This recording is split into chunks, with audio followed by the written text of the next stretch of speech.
The Buffalo Bills are counting on taxpayers to put up hundreds of millions of dollars, perhaps as much as $1 billion, to help pay for a new stadium for the team. Local politicians, in turn, are counting on the state to come up with most of that money. There's an assumption in many quarters that that's what the state does, writes big checks to get stadiums built or renovated. I did the research and found that's simply not true. 5 major league teams in New York State, all in New York City and Long Island, have invested in new or refurbished stadiums in the past 15 years. The collective cost of the projects was huge, $6.4 billion. The state's contribution was not, under $400 million, or just 6%. Neil DeMoss, who has researched all 5 downstate deals, told me the subsidy being discussed for a Bills stadium would dwarf what the state has done in the past. That's certainly, a step beyond anything else that's gone on in New York State before. Another issue?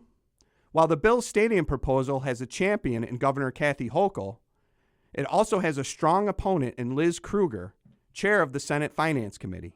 That could be important because Hochul has said she wants to fund the stadium project out of the state budget. Krueger told me in an interview last week, "Objectively, I already told the governor I'm opposed to this. It's not a good use of the people's money."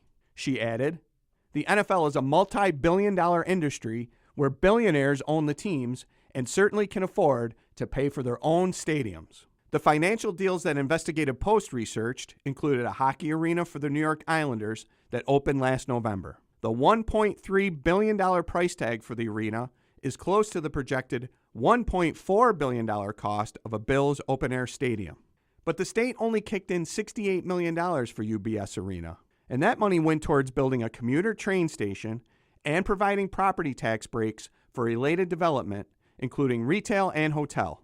3 other projects received state subsidies in the neighborhood of $100 million each: Yankee Stadium, Citi Field, home of the New York Mets, and Barclays Center, which hosts the NBA Nets and many concerts. The 5th project, a $1 billion renovation of Madison Square Garden, received no local or state subsidies, but it's been exempt from paying property taxes since 1982, saving MSG's owners over $40 million a year.